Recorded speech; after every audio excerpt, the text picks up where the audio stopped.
नमस्कार कोरेगावकर, मी तुमचा लाडका चिराग ब्लॉगर. तर भावना आज आहे आपल्या गावचं मैदान. आपण चालवलंय मैदानावर. तर आपला भावाचा फोन आला की मैदानात जायचंय आणि तेवढा भाव आपल्या कॅपेच्या बाहेर आला.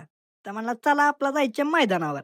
ते गाडी घेतली आणि चाललो आम्ही मैदानावर. तिथनं जाता जाता म्हणलं आपण दिसलो पाहिजे ब्लॉग मध्ये. मग काय मस्त पैकी धरला कॅमेरा आणि लागलो केसावर हात फिरवायला. म्हणलं एखादं पोरगी बिरगी गटली तर गटली. तर आडा करता आलो मग मैदानात पोहोचलो आणि भावाला म्हणलं सरळ जाऊन तिथे भावानं घातली फाटीतनं गाडी. आता भावाचं नात करून चालतंय का? भावानं डायरेक्ट फाटीतनं गाडी घालायला लागला बघा. मग काय फाटीतनं गाडी घालून आम्ही पोहोचलो टेजपाशी भेटलो आपल्याला भेटलं पहिलवानासोबत जरा चर्चा बिर्चा केली आणि तेवढ्याच बघा सगळी बैल चाललेली फाटी दाखवाय बैलांना. अजून मैदान गाड्या सगळ्या येत होत्या. भावाला म्हणलं चल बस गाडी आपण जाऊन आतनं फिरून येऊया. मग काय गेलो बैल बघा आतमध्ये शिरलो आपल्याला भेटला भाकरवाड्याचा खंड्या आणि हे सगळे बघा त्यांचे मालक आहेत बघा. तर त्यांच्यासोबत चर्चा बिर्चा केली आणि चला मैदान चालवायला 10:30 वाजणार होते. तर म्हणलं चला आपण आलोच तर म्हणलं चला आपण बी जाऊ घरी जाऊन आवरून बिवरून परत येऊ माघारी.